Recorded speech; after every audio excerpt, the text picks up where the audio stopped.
அவர் சொல்லியிருக்காரு, ஒரு சிலர் லாரன்ஸ் எனக்கு கணக்கு காமிக்கணும் அப்படி எல்லாம் பேசியிருக்காங்க. நான் மாணவர்கள் கேட்கட்டும், நான் கணக்கு சொல்றேன்.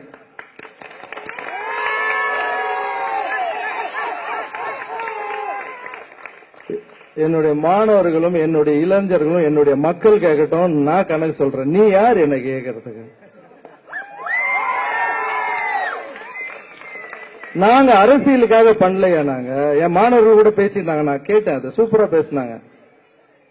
கூட்டமே இல்லாததுக்கு தலைவனா நீங்க பேசிட்டு இருக்கீங்க. தலைவரே இல்லாத கூட்டங்க பேசிட்டு இருக்காங்க. ஏன் அப்படி எல்லாம் பேசுறீங்க? உங்க மேல எங்களுக்கு பெரிய மரியாதை இருக்குன்னு.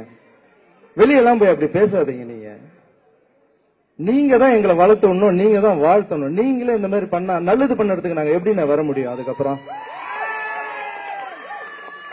அந்த கழுத்து வழியில அவ்வளவு பிரச்சனையிலயும் நாங்க அவ்வளவு பண்றோம்னா நீங்க என்கரேஜ் பண்ணாதான் நாங்க அடுத்தது எதனா நாங்கெல்லாம் ஓடி வர முடியும். லாரன்ஸ் லஞ்சம் வாங்கிட்டாரு. லாரன்ஸ் இந்த கட்சியை சேர்ந்தவர், அந்த கட்சியை நான் சொன்னா எங்கேயாவது நீங்க காமிங்க.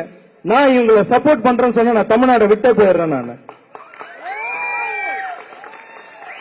எனக்கு அரசியல் தெரியாது சார், வேணாம் சார், நீங்களே இழுத்துறாதீங்க சார் உள்ள, பிளீஸ் சார், புரிஞ்சுங்க சார். அதுக்கப்புறம் இன்னொரு வார்த்தை கூட சொல்லியிருக்காரு, என்ன விட்டுருங்க தம்பி, இப்பாப் தமிழா அவர் எனக்கு தெரியும், அவர் எனக்கு இது வரைக்கும் பேசினது கூட இல்ல. ஆனா நான் அவருக்கு இப்ப நான் சப்போர்ட் பண்றேன். ஏன் சப்போர்ட் பண்றேன் தெரியுமா?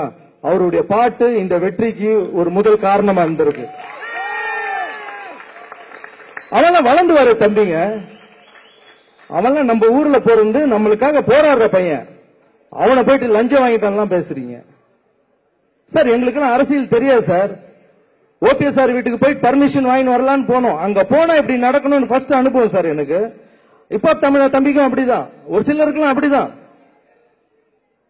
ஆர்ஜே பாலாஜி வர்றாரு, பேசுறாரு, அவர் அரசியல் கத்துக்கிட்டாரா? அவங்களாம் ஆரம்பத்துக்கு எவ்வளவு உறுதுணையா இருந்தாங்க. எங்களுக்கு எல்லாம் அரசியல் தெரியாது சார். நீங்க பேசி பேசி வர வச்சிடாதீங்க. கத்தி கத்தி பேசுறதா என்ன பண்ணுவாங்க? கை தட்டுவாங்க, அவ்வளவுதான். நல்லது பண்ணுங்க, அப்பதான் ஓட்டு விழும். கத்தி கத்தி பேசினா கை தட்டல் தான் வரும்.